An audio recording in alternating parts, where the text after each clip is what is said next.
اعوذ باللہ من الشیطان الرجیم بسم اللہ الرحمن الرحیم اللہم صلی علی محمد وآل محمد وعجل فرجہم۔ عنوان کلام عصمت جناب فاطمہ زہرا سلام اللہ علیہا ہے۔ عام طور سے لوگ یہ سوال کرتے ہیں کہ ہم جب چہاردہ معصومین کہتے ہیں تو اس میں جناب فاطمہ زہرا سلام اللہ علیہا بھی داخل ہیں، تو کیا شہزادی فاطمہ زہرا سلام اللہ علیہا پر اور ان کی عصمت پر، ان کے معصومہ ہونے کے اوپر کوئی دلیل ہے کہ جس کے ذریعے سے ہم ان کی عصمت کو ثابت کر سکیں؟ تو بہرحال چونکہ خطاب عوام الناس سے ہے تو کوشش یہ کی جائے گی کہ آسان ترین دلیل کہ جو عام فہم ہو اور ہر انسان کے ذہن میں موجود ہو، اس کے ذریعے سے عصمت جناب فاطمہ زہرا علیہ السلام کا ثبوت ممکن ہو۔ تو دیکھیں، جہاں تک قرآن مجید کا تعلق ہے تو قرآن مجید سے وہ آیہ کریمہ کہ جو عصمت جناب فاطمہ زہرا سلام اللہ علیہا پر بطور صریح جو ہے وہ دلالت ہے، وہ آیت تطہیر ہے کہ جو جملہ مومن و مومنات کے اذہان عالیہ میں محفوظ ہے کہ پروردگار عالم سورہ احزاب کی آیت نمبر 33 میں ارشاد فرماتا ہے انما یرید اللہ لیذھب عنکم الرجس اہل البیت ویطہرکم تطہیرا۔ تو علماء یہاں پر بیان فرماتے ہیں کہ اس آیہ کریمہ میں الرجس میں جو الف لام ہے وہ الف لام استغراق ہے، یعنی کہ پروردگار عالم یہ کہہ رہا ہے کہ ہم نے اہل بیت سے ہر طرح کی برائی، ہر طرح کے رجس کو دور رکھا ہے۔ اب ظاہر ہے کہ جب اہل بیت سے ہر طرح کے رجس اور ہر طرح کی برائی دور ہے تو اس سے یہ بات سمجھ میں آ جاتی ہے کہ اہل بیت معصوم ہیں، اور اہل بیت میں پنجتن میں جناب فاطمہ زہرا سلام اللہ علیہا کا داخل ہونا یہ کسی پر ڈھکی چھپی ہوئی بات نہیں ہے، یہ وہ چیز ہے کہ جس کو تمام علماء حتیٰ اہل سنت نے بھی اس بات کو نقل کیا ہے۔ تو یہ قرآن مجید سے اس آیہ کریمہ کو کہ جو عام فہم ہے اور عام طور سے لوگوں کے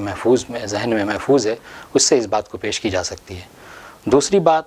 کہ جو روایت معصومین علیہم السلام سے یہ بات ثابت ہے کہ جناب فاطمہ زہرا سلام اللہ علیہا معصومہ ہیں، اس پر ایک روایت کہ جو بہت مشہور ہے کہ جس کے متعلق گرچہ بعض علماء اہل سنت نے اس کی طرف ضعف کی نسبت دی ہے اور یہ فرمایا ہے کہ وہ ضعیف ہے، مگر الحمدللہ ہمارے علماء نے اس کو 32 کتابوں سے، علماء اہل سنت کی 32 کتابوں سے اس بات کو ثابت کیا ہے کہ یہ روایت، یہ حدیث پیغمبر اسلام کی ضعیف نہیں ہے بلکہ صحیح حدیث ہے۔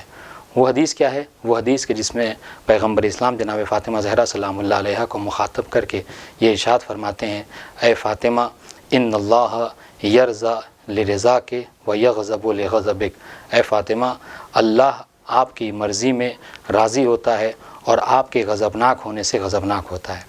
اب دیکھیں اس حدیث سے آپ عصمت جناب فاطمہ پر کیسے استدلال فرمائیں گے؟ وہ اس طریقے سے کہ دیکھیں پروردگار عالم کا راضی ہونا، پروردگار عالم کا غضبناک ہونا، یہ ہم لوگوں کی طرح نہیں ہے کہ پروردگار عالم ہم جیسے لوگوں کی طرح غضبناک ہوتا ہے اور ہم جیسے لوگوں کی طرح راضی ہوتا ہے، نہیں، بلکہ رضایت پروردگار عالم اور غضب پروردگار عالم یہ کہ پروردگار اگر کوئی حق بات ہو کہ جہاں پر واقعی رضایت کا مسئلہ ہو وہاں پہ اللہ پر راضی ہو سکتا ہے، اور جہاں غضب والی بات ہو وہاں پہ پروردگار عالم غضبناک ہو سکتا ہے۔ اب ظاہر ہے کہ جب خوشنودی پروردگار عالم، جب رضا و غضب پروردگار عالم تابع ہے جناب فاطمہ زہرا سلام اللہ علیہا کے، تو جناب فاطمہ زہرا ایسی ہی چیز سے غضبناک ہوں گی کہ جہاں پر غضب ہونے کا مقام ہے، اور ایسے ہی مقام پر خوش ہوں گی، ایسے ہی مقام پر راضی ہوں گی کہ جو مقام رضا ہے۔ تو اس سے یہ سمجھ میں آتا ہے کہ جناب فاطمہ زہرا سلام اللہ علیہا معصومہ ہیں۔ تو یہ حدیث آپ پیش کر سکتے ہیں اہل سنت سے اگر کبھی سامنا ہو اور وہ عصمت جناب فاطمہ پر دلیل مانگیں۔ اس کے بعد اگر خود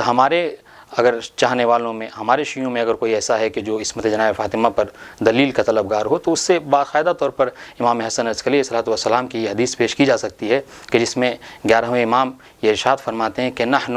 حجج اللہ علی خلقہ وجدتنا فاطمہ حجت اللہ علینا، کہ ہم اہل بیت، ہم ائمہ معصومین اللہ کی مخلوق پر حجت ہیں، اور ہماری جدہ فاطمہ ہم اہل بیت کے اوپر، ہم ائمہ معصومین پر حجت ہیں۔ اب ظاہر ہے کہ اگر جناب فاطمہ معصومہ نہ ہوتی تو کس طریقے سے اہل بیت پر، کس طریقے سے ائمہ معصومین کے اوپر حجت ہوتی۔ تو جناب فاطمہ کا ائمہ معصومین کے اوپر حجت ہونا اس بات کی دلیل ہے کہ جناب فاطمہ معصومہ تھیں۔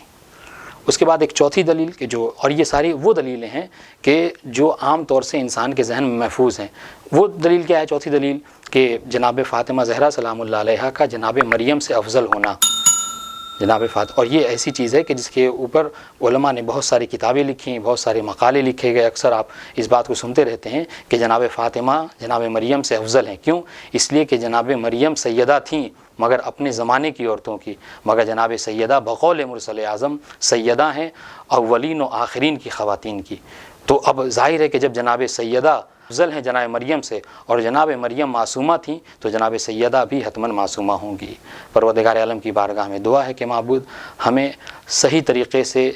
دین سمجھنے اور اس کے مطابق عمل کرنے کی توفیق عطا فرما۔ والسلام علیکم ورحمۃ اللہ وبرکاتہ۔